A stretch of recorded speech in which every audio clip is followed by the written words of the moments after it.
There we are. Hello. Hello. Welcome.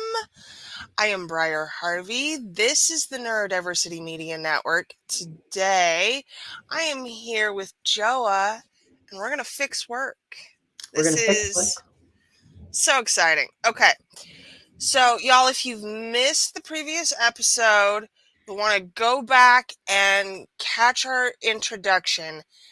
Today's episode is specifically focused on small micro businesses, Mhm. solopreneurs, people who are doing it small.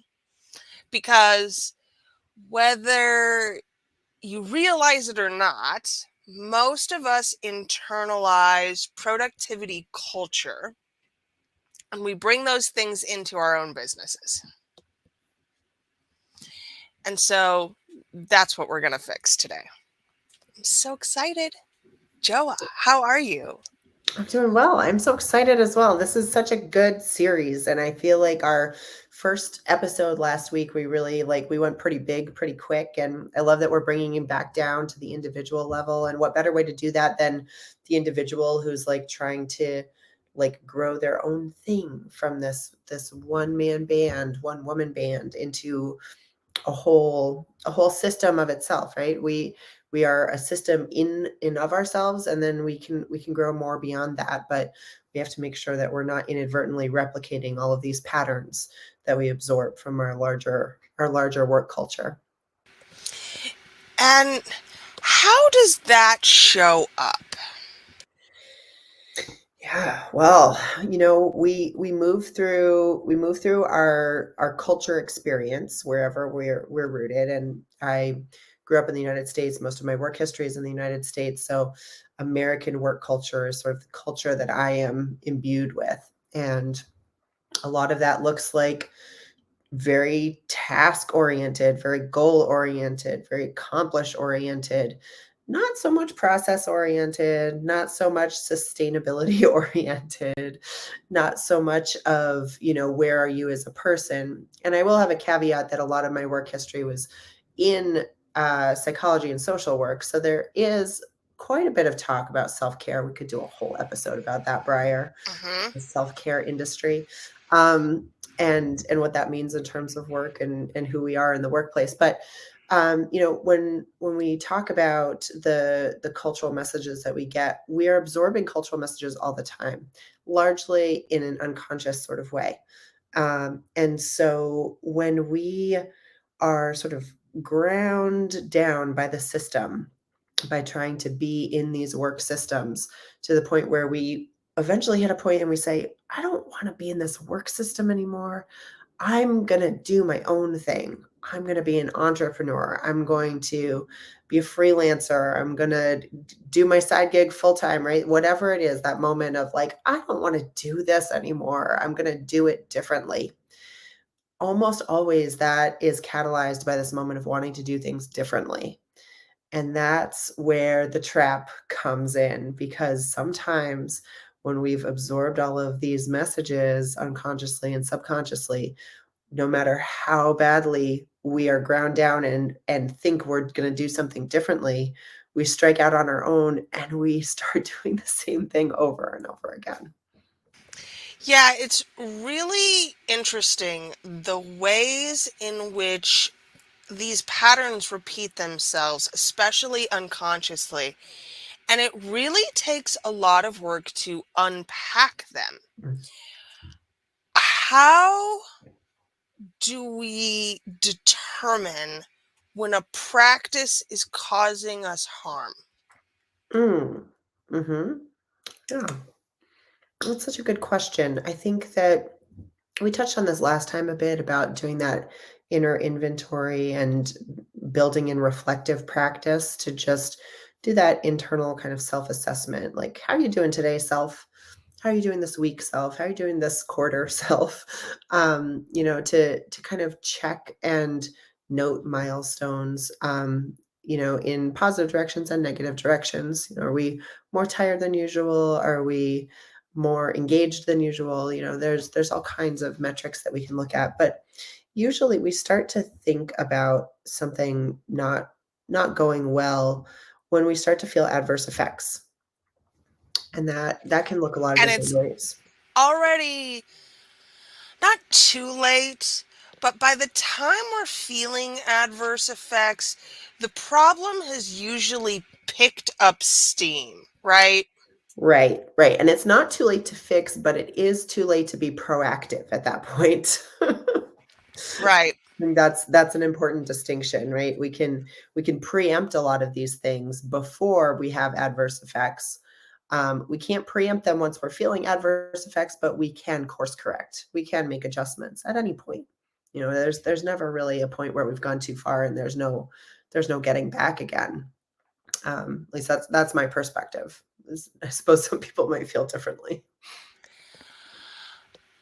I think the question becomes then, what are we looking for? What are we looking for in terms of toxicity that this is tough, right? Because I don't know what I don't know. And I don't know that I have internalized bad systems if I'm not constantly reviewing for what those systems are. And I Mhm. feel like in my own business, this has been a very intuitive, reflective process that Mm. I'll find these things because I've sat with them long enough to go, why do I not like this thing? What do I do about it? Mhm. I tend to think that because I am autistic, I'm really good at that level of self examination. Mm. Mhm. And most people don't spend that much time navel gazing. Mm. So, how do we assess when there is a problem Mm. before it becomes a crisis? Yeah. Well, in preparation for this episode of ours today, I was looking at some of the cultural norms in the US for work related um, details as compared to a lot of other places. Mhm. And I thought it'd be fun to go down the list and sort of assess these pieces from both like the individual level and then like the structural level. Because I think that you don't know what you don't know, exactly like you said. So how do you get that? Well, you can start from a listicle, work your way backwards. You Um, can you know, always ask Chat GPT. you can ask ChatGPT, you can do like scholarly peer-reviewed research. Like there's any number of ways, aside from, just like being able to do that inner inventory, right? Of, how are things going truly, and how do I gauge this based on how things have been versus what I would like them to be. But one of the sort of like mantras of professional life, I feel like, is work life balance, right? This idea that we're supposed to balance work hours with non work hours, and that, and then sleep hours, right? Like if you just have the right formula and the right ratio, everything's going to be fine. 888. 888, right? 8 work, 8 personal, 8 sleep. Everything's going to be beautiful. You're going Right. to live happily ever after. Which of course is, first of all, that ratio is true for like, I don't know, Yeah, 0.001% of all nobody. people Come ever. on. I Yeah, can't. and maybe that 0.001% is super happy, but maybe not. I don't know. I haven't found anyone who actually has that exact formula yet. Have you? Nope. No one. No, no. And then, but I think that the idea of balance is still an important one. It might not mean 888, but we all do need to sleep to some degree. We all do need personal things that sort of like feed our soul. We all do need to earn an income to like support our lives. We all have these needs in different constellations for different people, right? And that looks a lot of different ways. Somebody who has no family life may have like way more hours that they genuinely want to devote to work. But also, someone with no family life might also really not want to devote those hours to work because they love world travel, and they will use all of those extra hours in the day to like plan and enact all of their travel plans, right? It's there's no assumptions that we can make just based on family constellation, for example. So we run into problems there making Right. assumptions when you're looking at it from the employer perspective. Okay. So hit your myths. Let's what? Let's let's go down your list of beliefs here. Yeah, yeah. So belief number one, Americans work crazy long hours, right? And that is backed up by data. That is backed up by data. And Americans the work. more educated you are, the more hours you work. This Mm, one has been, I read an article from Ann Helen Peterson about this fairly recently, mhm, that there's more bleed mm, because you spent all this time getting these degrees. And so mhm, now you are part of the elite, mhm, and it's harder to say no. It's harder mm, to not check your email after mm. work hours. It's harder to not be available.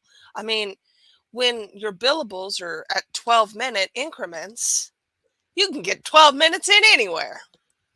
There's a really interesting like a tangent on that, which I would be interested in investigating further um, at some point, which is this idea that like of micromanaging Hmm. and how leadership is constructed in US based teams versus other places. I think by and large, a lot of the research alludes to the fact that US based teams are a lot more micromanagey. The Hmm. supervisors, managers are all much more intricately involved in the day to day of their teams than a lot of other places. Um, and so that really supports what you're saying, though, which is even as you ascend in leadership, presumably often with education as well, like you don't really have less demands on your time, you have more. You have more. But that may be a US based phenomenon as well. I'm I'm I'm willing to bet that it is, at least in or North American. I think that Right. there are similar cultural norms in Canada, but Mhm. once you go out of North America, people do not view work the way that we view work. No, no. Yeah. So the data that backs up the long work hours for the United States shows sometimes a disparity of double. Like Americans are working double the number of hours of some, for example, European countries. So excuse me. Which is just like that blows my mind. Blows my mind when you think about that. It's not across the board. Those are the extremes, but like it's at least 50% more oftentimes in terms of hours in the day Hmm. or hours in the work week rather. So there's one to examine. And when we think about that, let's talk about what that looks like when we become a team of one or the leader of a very, very small team, right? I think especially, I mean, I'll speak from my personal experience. When I decided to do my own business, I was like, I can do this better. I'm going to do great things. I was so excited and enlivened by it. And I wanted to do it all the time. And I couldn't not do it. I didn't set Hmm. boundaries for myself on it. I just was like, let's do it. It's so exciting. I worked crazy long hours. I would work weekends. I wouldn't be able to stop thinking about it. Part of that was just the creative process, right? And I don't feel any like negative feelings about that, but it's certainly like from an outsider looking in, was that a good work-life balance? It really wasn't. It really wasn't. I was so immersed in it. But The the culture of always being on as an entrepreneur mhm, and hustling, mhm. man, that's a real thing. It's a real thing. It's a real thing. So even though like I felt like it was very inner driven with like my creativity just wanting to really come out and form this ball of clay, right? Into my vision, it's also definitely reinforced, right? As soon as I had a single like search logged on the computer of like how to start a small business, right? Like you start getting the targeted ads for all the things which are about hustle culture and like getting to that six figures or seven figures or 22 figures, like however many figures you're supposed to aim for now, right? Like, and all of that, it's just like it piles on. It piles on so quickly. But it's this weird juxtaposition too of like lie on a beach, make six figures, hustle all the time, rest 60, hours a week. I don't know. Which is fascinating when you look at the actual numbers, because what we know is that most solopreneurs never break six figures. Most small businesses go out of business within Mm, 3 to 5 years. These numbers are extraordinarily high. And so I really personally have a hard time understanding how people are. I think we believe that we've hit gold and mm, that our thing is not going to fall prey to those numbers. We're going to be different. mhm, But that too is a toxic byproduct of mm, this culture, right? mhm, mhm. Absolutely. When you look at the reasons why most small businesses fail, a lot of it has to do with not being able to access uh, financial resources to be able to really thrive. And we talk about this all the time in the Catalyst where you and I met, right? Which is, just this whole mindset around, like, is it a scarcity mindset of like, this is the bare minimum I need to survive, to get by, to have, a business that's viable, or do I think expansively about what would it take for me to thrive, right? That's what Marisa talks about with the profit plan, and how do we build out a vision that will actually allow us that room, like, don't come at it from bare minimums, come at it from expansion. Um but yeah, I think that getting back to the point of like the long work hours, right? When we are an employee and we're being implicitly or explicitly asked for these long, long work hours, part of the reason why it doesn't feel good to do that oftentimes is because we're not seeing uh, the full trajectory of what those long work hours yield, right? Getting back to your stakeholder, Right. shareholder idea. But then when it's our own, it feels differently to put in those work hours because we are seeing the full trajectory. It really is all for us. If we want to work 12 hours, those 12 hours are going towards our bottom line. They're going towards our business vision. So those long hours get cast in a different light. That's one distinction. But at the same time, I've found it useful to sometimes reflect on my work patterns as a solopreneur and say, if I were being asked to do this by someone else, would this feel like an okay ask? Just because I'm asking myself to do it doesn't mean that I shouldn't have some sort of evaluation metric like that. Right. And we are the worst bosses, right? Mhm. Because again, we've internalized all of this. Okay, what's next? What's next? Um, Very, very similar, though, like one step out is never going on vacation. Time off, like literal actual time off, not just like reasonable work hours, but time away from work. In a And business this of this one. goes to vacation time and sick time and Hmm. parental leave and Hmm. and, Hmm. right? Literally anything that's categorized as being out of the office, all of that. And in a business of one, you are always the bottleneck.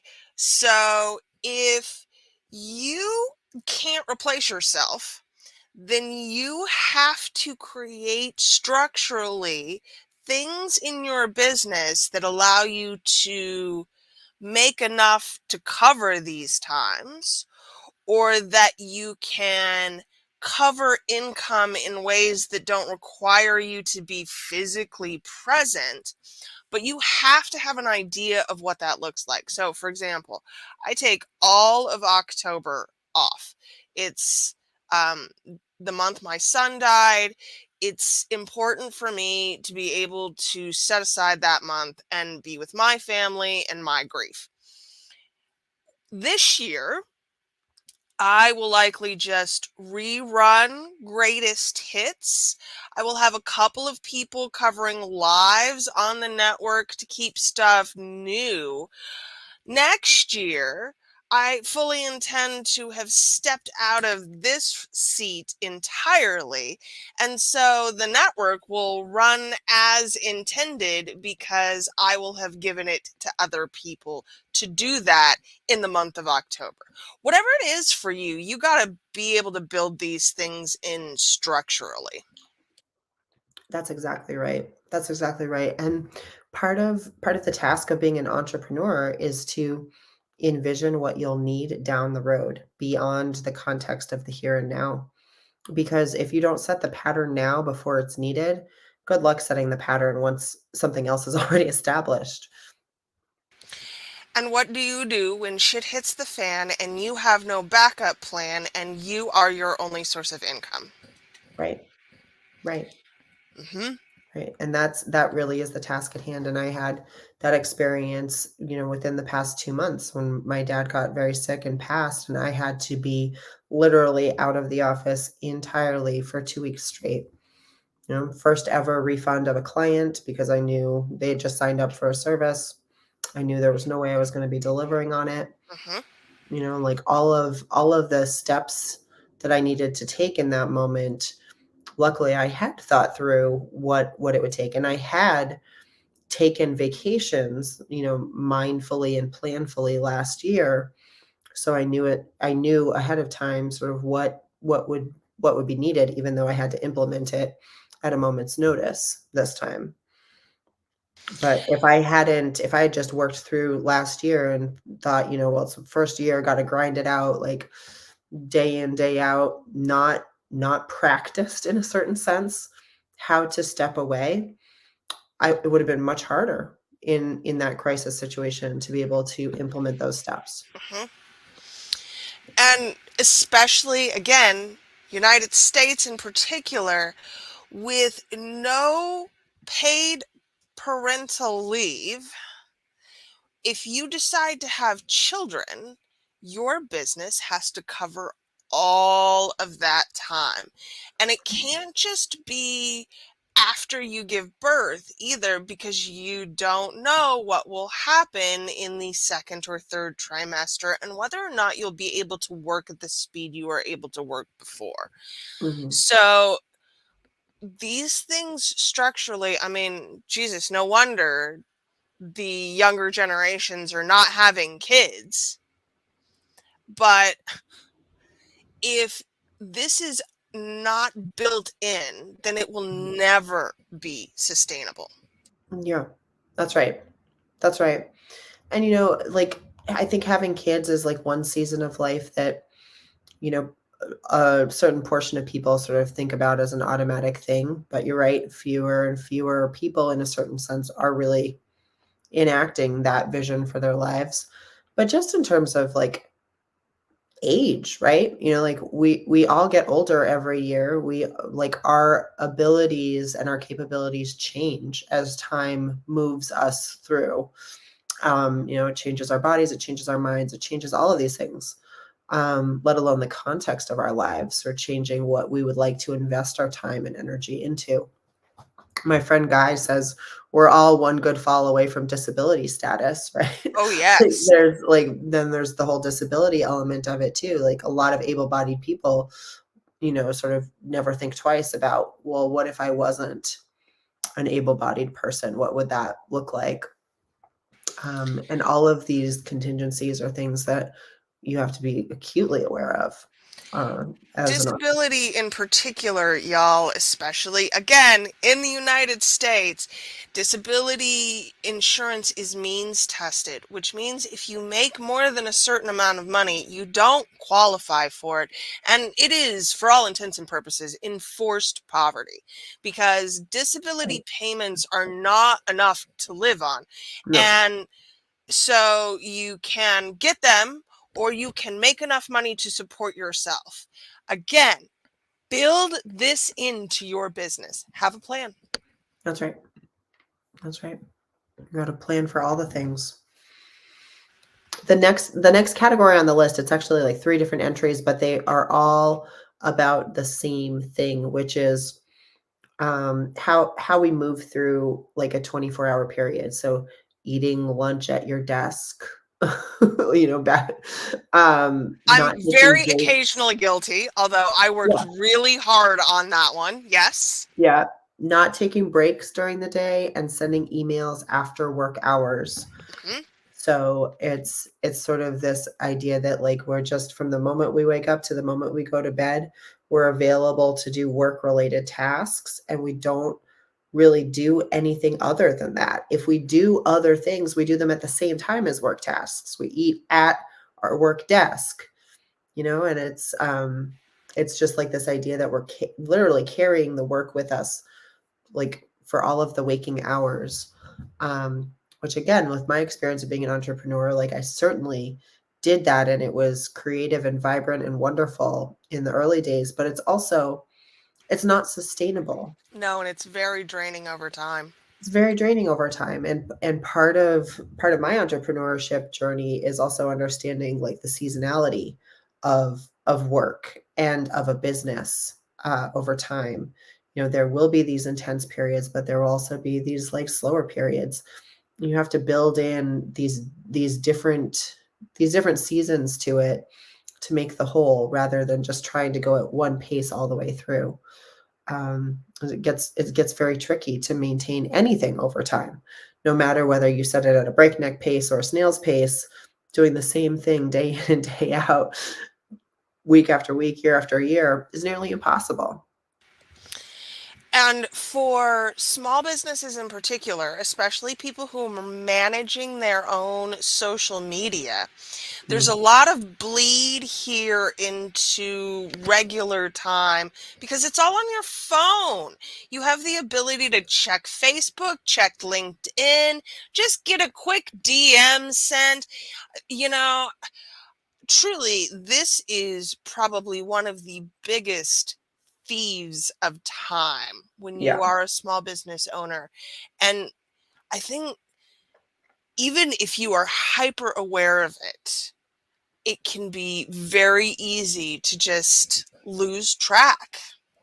Oh, yeah, because let's not forget that social media platforms are literally designed to make you do That's that. correct. It's not an accident, it's by design. It's by design.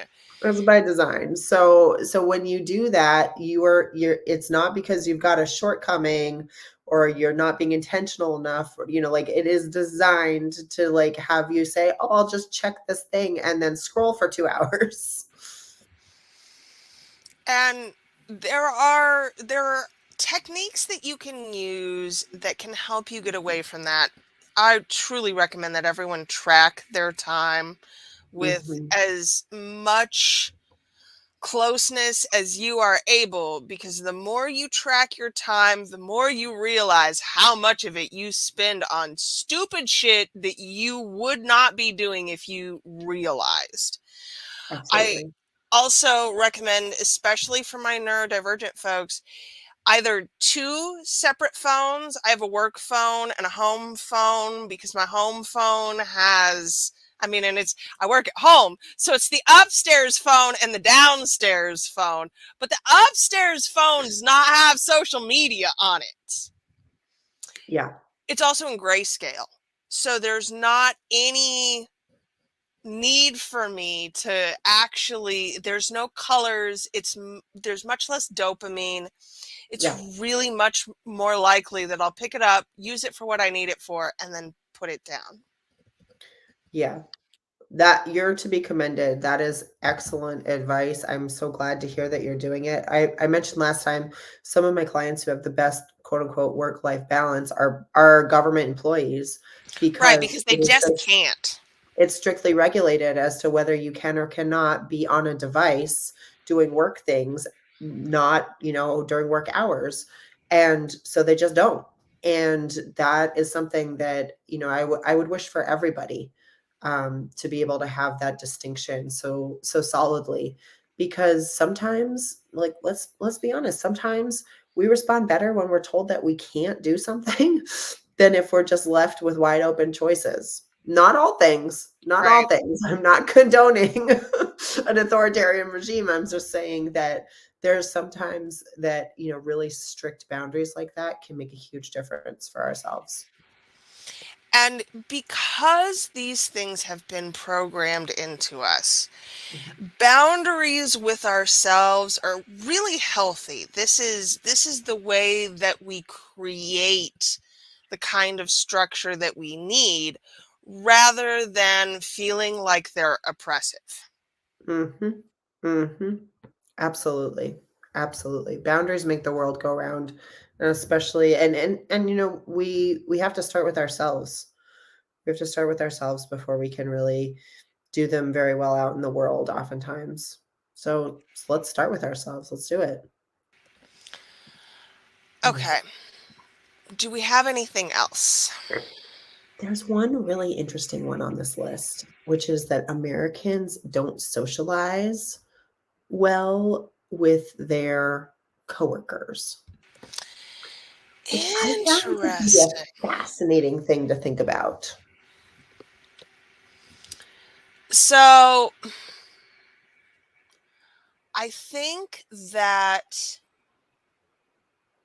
when there are so many requirements about how we work, the only way to approach your colleagues is competitively. Yep, yep. The competition piece definitely occurred to me as well because it gets catty and there Right. turns into this one-upmanship of like, "Oh, I'm working so hard. No, but I'm working so hard. No, but I'm working the hardest." Right? And so it's like, if you wanna compete at that level of working so hard, you can't sit around and chit chat. Truly, it is one of the things that I admire most about Gen Z is their complete and total willingness to say, no, fuck this. I'm sorry. I'm not playing this game. This is not worth my time. No. And it's such a point of consternation for older generations who are often in leadership positions Mhm. with them, this idea that they're not, like, falling in line and doing what we've always done. It's a real tension point. And the generational gap. So people get people are still blaming millennials for most of the societal problems at large, but in fact millennials are now in many cases middle management, Oh, yeah, we are. Oh, yeah, we right? are. And Gen We're getting to X, upper management. right? We'll be there soon. And Gen X, the original slackers, they are now upper management because most boomers are either in government or they have retired. Yeah. Okay, that was perhaps a bad joke, but accurate. So when we look at enforcement of norms, Mhm.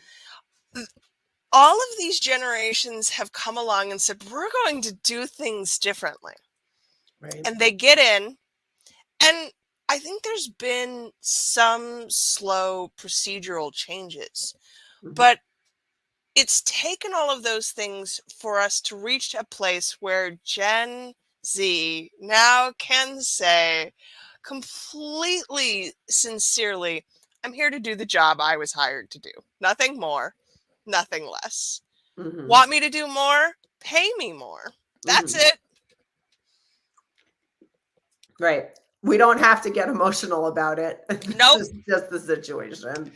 No, I mean, and it's truly, I look at my daughter who's 21 years old, and I look at the way that she treats her job, and she's not stressed about it. This is the job. She goes to work, she does the job. When she leaves the job, Mhm. she's left the job. Yeah. I truly am finding that to be a refreshing shift in the way that we are approaching work. So, how do we bring that attitude in to a business of one or few? Mhm. Mhm.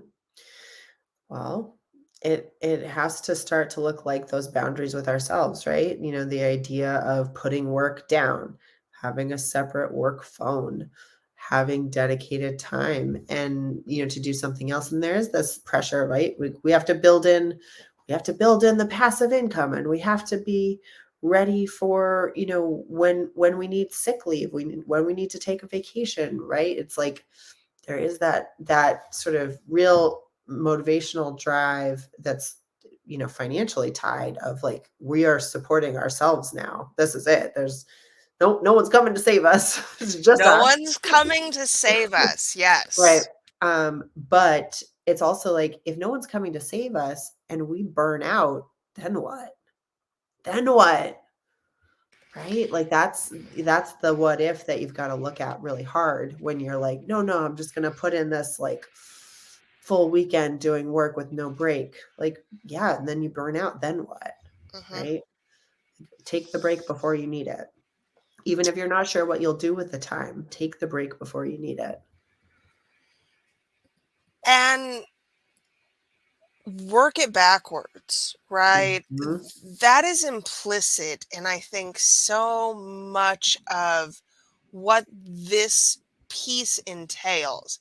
If I have to pay for my own maternity leave and I have to pay for my own disability and I'm going to have to pay for my own retirement because that's not guaranteed to me in any way, then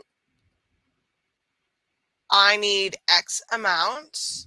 That's right. I need to create it in X number of ways. Right. And I have to remove the emotion from it, Mm, right? mm. Say more about that. I think that a great deal of the things that you've mentioned are an implicit culture of expectation and guilt. Mm, That we do those things because if we don't, we're not a team player. mm, We're not a member of the family. mm, We are ostracized from work culture. mm, mhm, And so that's how we get those things to stick. mm, It's built around guilt, obligation, shame, mhm, and toxicity mhm, that we then bring to ourselves as I'm not good enough. mhm, I will never be able to do this. mhm, I am not worthy of mm, mhm, having these things. mhm. Yeah. So we internalize that and it turns into isolation, Hmm. really profound isolation. And then when you layer on that competitiveness that keeps us from being able to just connect human to human with colleagues oftentimes. Yeah. And when you are a solo, Mhm. truly, like the thing that has accelerated my growth is Mhm. finding communities That's right. every single time, whether it's a few close local business besties that I can Mhm. go out and have lunch with, and we talk about our businesses and we just brainstorm, even though we may or may not do anything like what the other person does. That's right. It's for me the catalyst, for you the Right. catalyst, right? Right. That I've built this community for myself where I can show up and be seen. That's right. But there is no competition in those places. That's right. That's right. It's in some ways it's a really nice way to like train that out of our sort of reflexive way that we interact around work oftentimes, is to just really be in those spaces with people who, I mean, I'm not sure if you're in the space with any direct competitors. I am, but Mhm. we're not competitive with each other. We're collaborative with each other. And that has been a real joy. And I'll say also that community building cannot be underrated in the least. I mean, it is one of the most pivotal parts of how we operate as human beings, right?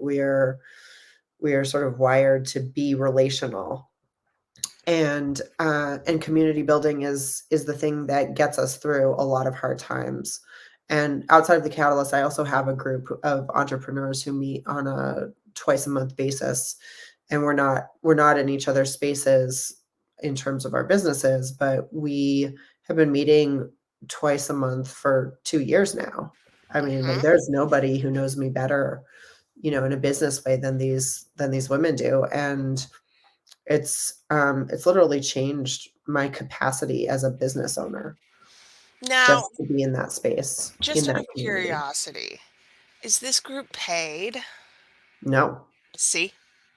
And truly, for me, like the catalyst is different because it is a coaching environment. I Mhm. pay for that because I value the entire experience of it. But in terms of community, some of the best ones that I have worked with have been built on mutual affection and admiration for each other, That's right. not paying to be in somebody's energy. That's right. That's right. That's right.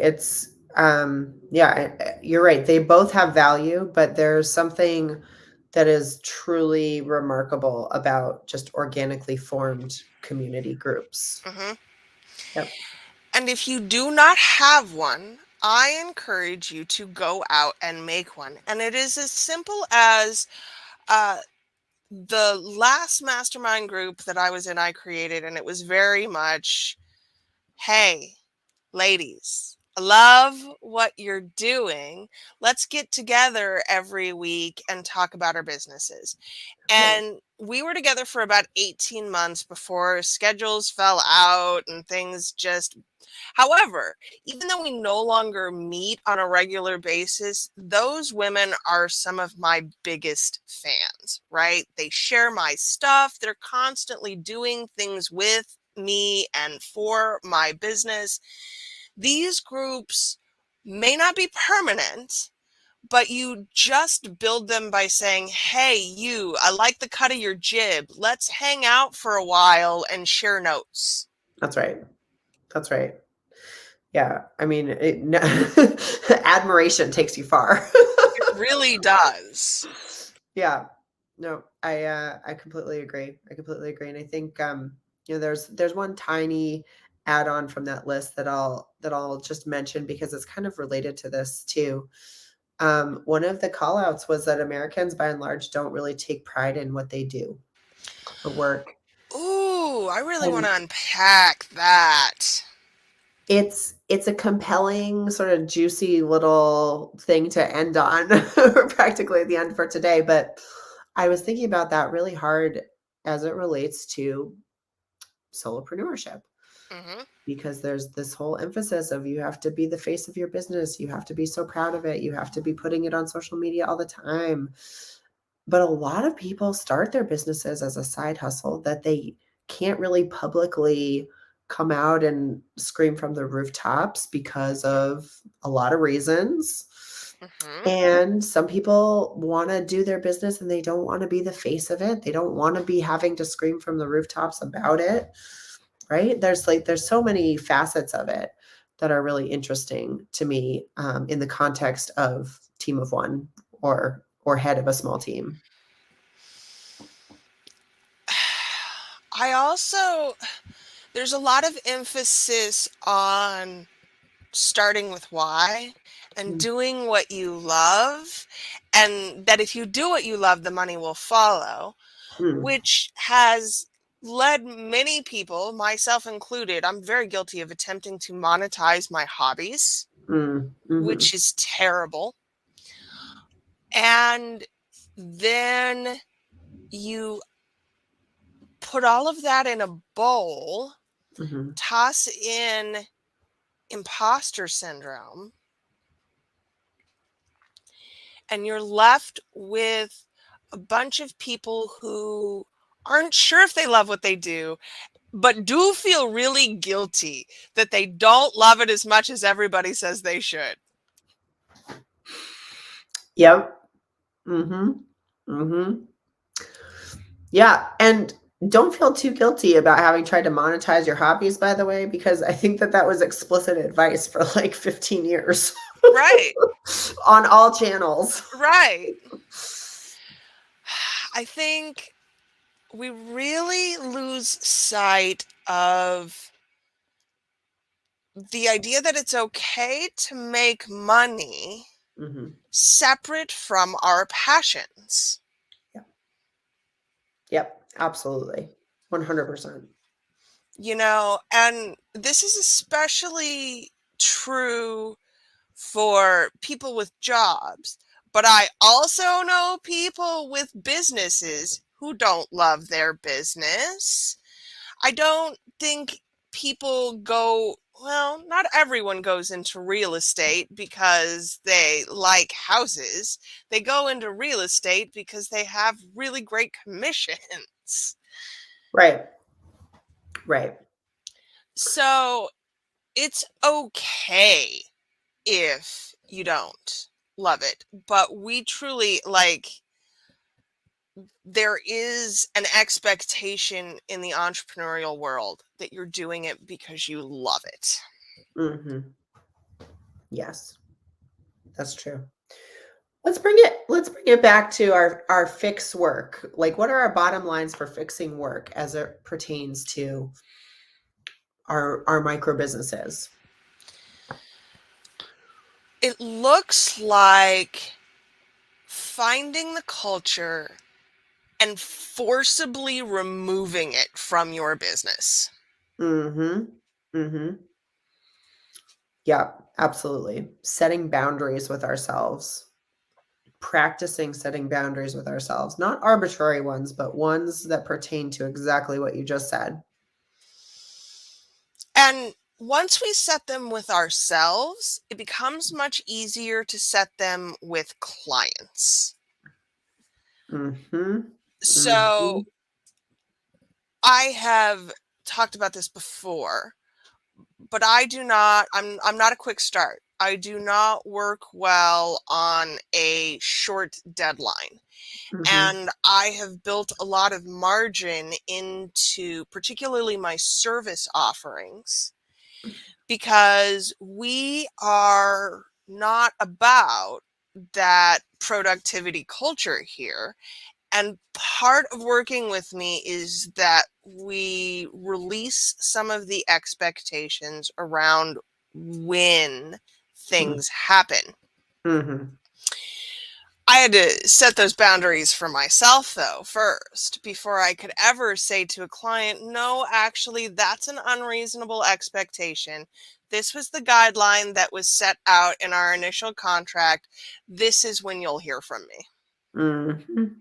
And Mhm. for me, and I think for a lot of solopreneurs, it's that 24-hour instant communication feedback. If I haven't heard from my SaaS in less than 24 hours, I'm going to go get a different one. Right. Right. And I do not think these expectations are reasonable in a space where almost nothing is urgent. Right. Right. Right. The reasonability factor, boy, I could talk on that all day long. But I think that setting the expectations is so key, setting them for ourselves and then setting them for other people, because a lot of people say, like, I think a lot of entrepreneurs worry, like, well, if I don't get back to them quickly, like, what if, right? But if the expectation is that you won't get back to them for, 3 business days, you don't really have to think about the what if anymore. That's just the expectation. So if a day goes by, you still got 2 more. Right. And again, we are finding the culture as it exists in our own lives and business, figuring out the ways in which it is personally harmful, and then creating new norms That's right. Create new norms, or creating the rules, as Marisa would say. We get to if you we get to will. pick our own. So, Right. how do you find that it works to codify this. Like, I actually have this stuff written down. It's in Notion. It all lives in a document. Like my boundaries, my guidelines. I have put a great deal of thought into creating documentation around this. Do you have any recommendations for people who are building this for themselves? Start the document. Could be a Word doc, could be Notion. Like if you're starting from scratch on this, you got to open up that document and start brainstorming. It doesn't have to be full sentences to start with. It can just be, phrases, ideas. But start with a brainstorming exercise of how do I want my business to look? What sort of timing expectation do I want my clients to have, right? You choose any facet of what your business is and start ideating on it so that way you can get to the bottom of what it is that you are identifying that you want to enact. The intentionality makes a huge difference. You can't have that intentionality without putting in the effort to get there. And I come back to removing the emotion from it. For me, what it's always been is that there will be a thing that I feel a type of way about.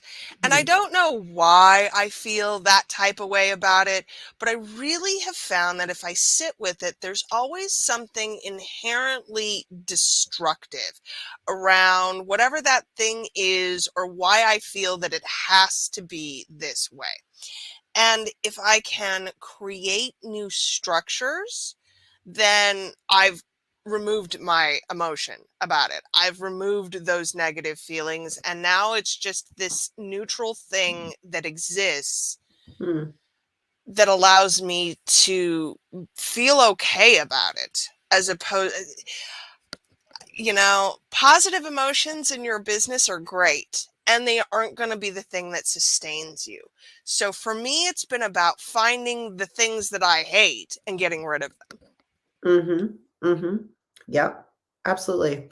I think along with that, like, do the inner work, do the gut check, examine it from some different angles, but it's good to use community for that aspect too. Mhm. It doesn't have to be like a informal poll of your 200 closest friends. It has to be, one or two trusted people who are on the journey with you in some capacity, who you can practice saying some of these things out loud to also.